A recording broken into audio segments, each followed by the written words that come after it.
இறைவா, நீயே அனைத்தும். அன்புடன் அகத்திய மாமுனிவர் வாக்கு. எப்படி கர்மாவை எதிர்த்து வாழ்வில் செல்ல வேண்டும்? சித்தன் அருள் 1313 தலைக்காவேரி குடகுமலை.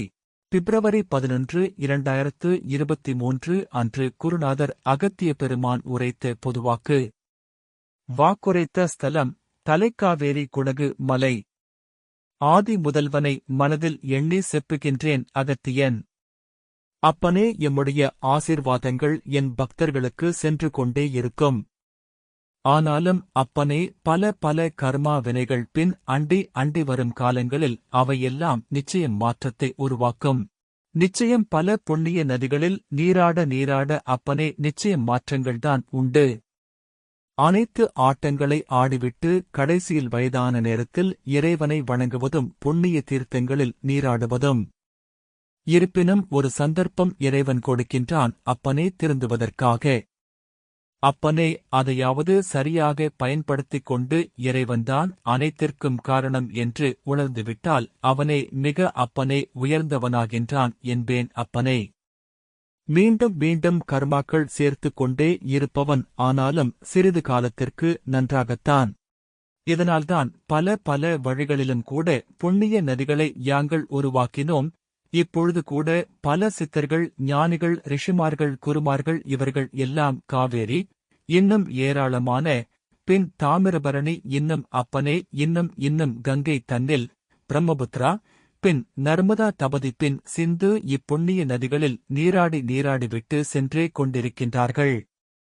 இவ்வாறு நீராடும் பொழுது அத்தண்ணீர் அங்கு சென்று மனிதர்கள் நீராடுகின்ற பொழுது, அவர்கள் நீராடிய நீர் அப்படியே வரும் பொழுது அது புண்ணியமாகி மனிதரிடத்திலும் அங்கு நீராடும் பொழுது மனிதனும் கூட இது சிறிது சிறிதாக கர்மவினையிலிருந்து புண்ணியம் ஆகின்றான் அப்பனே. எந்தனுக்குப் பின் வேலைகள் பழு அதிகம் என்று எங்களால் முடியவில்லை என்பதாயினும் நிச்சயம் யோசித்துப்பார். அனைத்தும் உன்னால், அதாவது மனிதனிடத்தில் அனைத்தும் கொடுத்திருக்கின்றான் இறைவன். ஆனால் அதை சரியாக பயன்படுத்துவதில்லை அப்பனே. ஆனாலும் சரியாக பயன்படுத்திவிட்டால் அவன் அனைத்தும் ஆளலாம் என்பேன். ஆனால் கர்மா எப்பொழுதும் அப்பனே விட்டுவிடுவதே இல்லை. ஆனாலும் கர்மா வந்து கொண்டிருந்தாலும் எதிர்நோக்கி அப்பனே, அதாவது இதன் தன்மையையும் கூட எப்படி மீனை போலே நிச்சயம் பின் மேல் நோக்கித்தான் செல்ல வேண்டும். நீரில் கூட பின் இறங்கும்போது மீன் மேல் நோக்கி செல்லும் அப்பனே. இவ்வாறு கர்மா தன்னை பிடித்துக் கொள்ளும் பொழுது மேல் நோக்கி செல்ல வேண்டும் அப்பனே.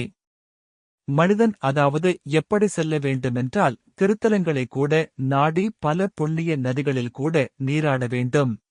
ஆனால் கர்மா விடாது என்பேன் அப்பனே. வேண்டாம் என்பது ஏன் திருத்தலத்திற்கு போக வேண்டும்? ஏன் புண்ணிய நதிகளில் பின் நீராட வேண்டும் என்பவை எல்லாம் அப்பனே பின் மனதிற்குள் வரும். அதுதானப்பா கர்மா. ஆனால் மீன் போன்று அப்பனே பின் மேல் நோக்கிச் சென்றால் பின் இறைவனே இவன் தைரியமாக அனைத்தும் அறிந்து பார்க்கின்றான் என்று கூட கர்மத்தை நிச்சயம் பின் நீக்குவான் என்பேன். என்னுடைய ஆசிகள். நலம். வாக்கு சுருக்கம். வணக்கம் அடியவர்களே. நம் குருநாதர் அகத்திய மாமுனிவர் உரைத்தது போல கர்மா நம் மனதில் பேயாக நுழைந்து நம்மை சில புண்ணிய செயல்கள் செய்ய விடாது.